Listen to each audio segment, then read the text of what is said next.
Headlines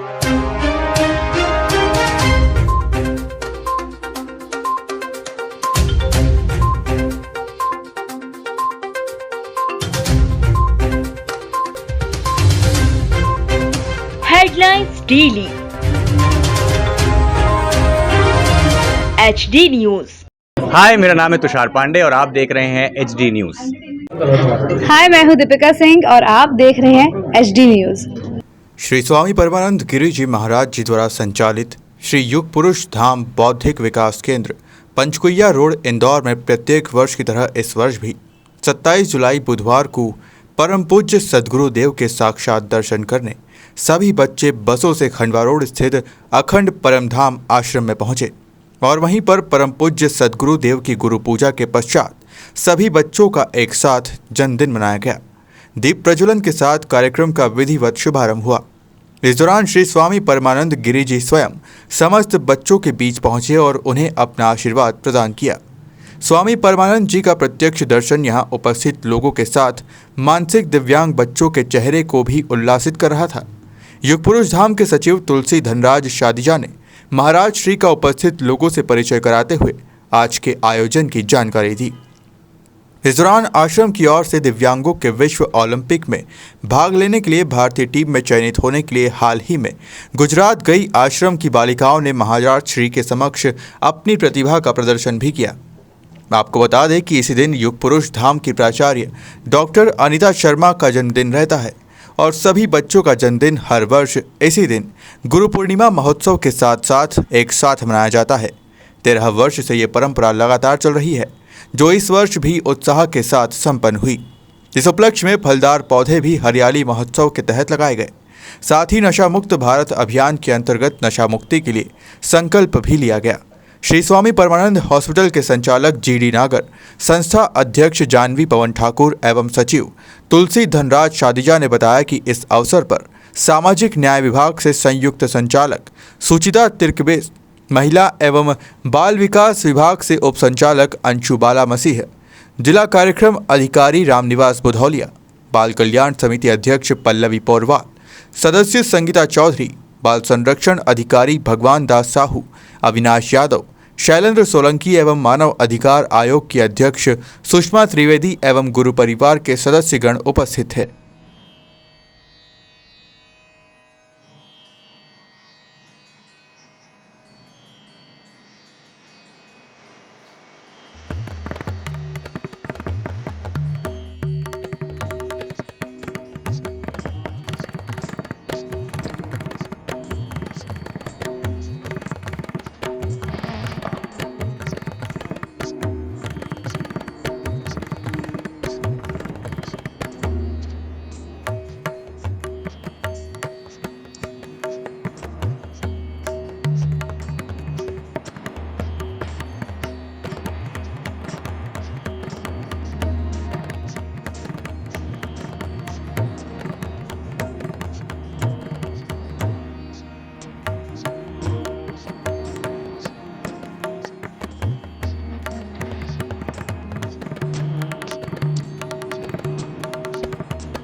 मुझे ऐसा लग रहा है कि मेरे साथ बच्चों का नहीं बल्कि बच्चों के साथ मेरा मनाया जा रहा है।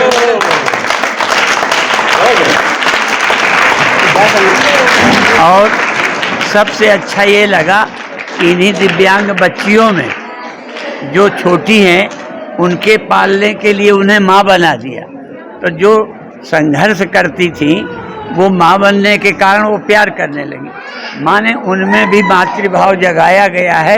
ये बहुत अपूर्व बात है और मुझे लगता है जिस ईमानदारी के साथ बच्चों का काम तुलसी सादीजा और ये अनीता मैडम और ये सब सहयोगी लगे हैं, जैसे अपने बच्चों को भी, बल्कि कभी कभी देखा अपने बच्चों से भी पालने वाले उकता जाते हैं, पर ये पूर्ण उत्साह से करते हैं। ये बहुत बहुत बधाई के पात्र हैं। ये मानसिक दिव्यांग बच्चे हैं, इनकी जिस तरह से सेवा की जा रही है, मतलब सभी दूर एक प्रसिद्धि पा चुका है अखंड परमधाम परमानंद आश्रम। क्या कहना चाहेंगे इसको? अच्छी बात है, प्रसिद्धि मिल गई, पर प्रसिद्धि के लिए कर नहीं रहे, पर प्रसिद्धि तो अच्छे काम से फिर आ जाती है पीछे पीछे। क्या आज इनको आशीर्वाद देना चाहते हैं? हाँ, पहले तो इन बच्चों को जन्मदिन की बधाई है और दिनों दिन ये और योग्य होंगे। इनमें से कई बच्चों को हमने सुना ओलंपिक भेजे गए हैं, ये और अच्छी बात है। तो इसी तरह इन बच्चों में दिव्यांग से कई अच्छे स्कूलों में भेज दिए जाते हैं, तो ये विकास भी हो रहा है। और ये तो हमने कई बार कहा कि बुद्धिमान बच्चों से दिव्यांग बच्चे अच्छे हैं, क्योंकि बुद्धिमान बच्चों को माँ चाहे भी तो यहाँ नहीं भेज सकती, इनके कहे पे नहीं आते, पर ये दिव्यांग हैं, घर वालों ने भेज दिया तो यहाँ आ गए और अच्छी जगह भला होता है। तो ये बहुत अच्छी बात है और अच्छे संस्कार भी मिल रहे हैं, इनकी उचित व्यवस्था भी हो रही है। और जितनी व्यवस्था कई बार अपने घर के लोगों की नहीं करते, ये कर रहे हैं, ये संस्था के लोग भी बधाई के पात्र हैं। परमानंद जी का जन्मोत्सव मनाया गया है, दिव्यांग बच्चों के जन्मदिन को मनाते हुए जन्मदिन मनाया गया है। क्या मैसेज देना चाहिए आप? क्या कहना चाहिए? युग पुरुष धाम के जो 208 बच्चे हैं उन सबको और उनके साथ ही अनीता मैडम को जन्मदिन की बहुत बहुत शुभकामनाएं। हम सभी ने मिलकर जन्मदिन को अच्छे से मनाया है। युग पुरुष धाम के मामले में ये कहना चाहूँगी कि मेरा अपना जो व्यक्तिगत मत है कि हम लोग जब सारी सुख सुविधा में रहते हैं, सांसारिक सुख सुविधा में रहते हैं, तो हमारा ध्यान इस ओर नहीं जाता है, लेकिन जहाँ किसी चीज़ का अभाव होता है तब हमें लगता है कि इन बच्चों की तरफ भी देखें। आज जब इन बच्चों की तरफ हम देखते हैं तो हमें एक नया रास्ता, एक सद्मार्ग की तरफ हम लोग बढ़ते हैं। तो मेरा सभी से आग्रह भी है कि हम लोग चाहे कितनी भी सुख सुविधा में रहें, हमको बच्चों की तरफ देखना है, बच्चों की सेवा करना है। वास्तव में जो बच्चे हैं वो हमें सत्कर्म की ओर बढ़ा रहे हैं। अगर हम किताबों में पढ़ते हैं तो इतना जल्दी हम किसी चीज़ की तरफ अट्रैक्ट नहीं होते, लेकिन हम प्रैक्टिकली यहाँ पर जब संस्था में आते हैं और बच्चों की विभिन्न परिस्थितियों को देखते हैं तो हम उनके लिए जो सेवा करते हैं वास्तव में हम खुद की सेवा करते हैं। मेरा मानना है कि जो हमने पिछले कर्म किए हैं उस हिसाब से हमारा जन्म इस दुनिया में हुआ है। अगर हम इस दुनिया में इन बच्चों की सेवा करते हैं तो हमारा आने वाला जो जन्म है वो सुधरेगा। मैं यही कहना चाहूँगी, आज जो 208 बच्चों के और अनीता मैडम के जो जन्मदिन मनाए और सदगुरु परमानंद के यहाँ उनके आशीर्वाद से हम लोग सभी इकट्ठे हुए उनके सानिध्य में रहे, जो कि बहुत अच्छा है। उनके द्वारा ही बताया गया है कि मानव धर्म ही ईश्वर की सेवा होती है। तो ये धर्म को मानते हुए हम लोग इन बच्चों की सेवा करते हुए, और आज हम हरियाली महोत्सव के अंतर्गत में ही कल जो यहाँ पे जिला स्तरीय हरियाली महोत्सव मनाया जाएगा वो आज ही हम लोग ने शुभारंभ कर दिया और हम सदगुरु के सानिध्य में रह करके हम यहाँ पे वृक्षारोपण किए और आज हमारे जो भारत देश पूरे देश में भारत मुक्त नशा मुक्त भारत अभियान चलाया है, उसके अंतर्गत में भी हमने यहाँ पे जितने भी लोग थे उनको एक संदेश दिए कि अपने आप को नशे से दूर रखें और भारत को नशा मुक्त बनाएं। आयोजन हुआ है, क्या संदेश आपकी ओर से सभी के लिए? सर्वप्रथम सदगुरुदेव भगवान के चरणों में कोटि कोटि प्रणाम। ये जो हमने आज का आयोजन किया है इसके पीछे एक मूल उद्देश्य ये है कि आप और मुझे तो मालूम है कि गुरु क्या है, गुरु की पूजा क्या है, परंतु ये जो हमारे देव स्वरूप बच्चे हैं जो स्वयं अपने आप में परमात्मा स्वरूप हैं, इन्हें भी अधिकार है गुरु पूजा करने का। तो हमने एक मौका ढूंढा गुरु पूजा करने के लिए और योग सहयोग ऐसा बैठा कि इसी दौरान के अंदर हमारी जो दिव्यांग बच्चों को संभालने वाली माँ है उसका जन्म आता है, जन्म दिन तिथि आती है। तो हमने उस तिथि को इन बच्चों की तिथि के साथ जोड़ के गुरुदेव के श्री चरणों में लाके एक तरफ से गुरु पूजा भी करा ली और इन बच्चों का जन्म उत्सव मना के इनको भी समाज की मुख्य धारा से जोड़ने का प्रयास किया। में कोटि कोटि प्रणाम। श्री युग पुरुष धाम में पिछले 13 वर्षों से जिस दिन हमारी गुरु पूर्णिमा महोत्सव होता है वो योग है कि उस समय मेरा भी जन्मदिन आता है 27 जुलाई। तो जितने बच्चे उस समय संस्था में रहते सभी के केक आते, सभी के जन्मदिन एक साथ मनाते। बच्चों का उत्साह देखने लायक था। आज मुझे खुशी हुई कि सुबह 5 बच्चे से बच्चे तैयारी कर रहे थे कि गुरुदेव के दर्शन करना है, गुरु पूजा करना है। और मैं सबसे ज़्यादा धन्यवाद हमारे बड़े सर तुलसी धनराज साधीजा जी से कहूँगी कि उन्होंने कभी हमें इस काम के लिए रोका नहीं। चाहे दिवाली हो, होली हो, राखी हो, कोई भी त्यौहार हमारे यहाँ जिस उत्साह से मनाते हैं उसका कारण ये है कि हमें बहुत स्वतंत्रता है। हमें सिर्फ बोलना है कि बड़े सर ये करना है और हमें तुरंत उसकी आज्ञा मिलती है। तो परम पूज्य सद्गुरुदेव का आशीर्वाद इस संस्था पर हमेशा बना रहे। मैं डॉक्टर अनीता शर्मा, श्री युग पुरुष धाम की प्राचार्य।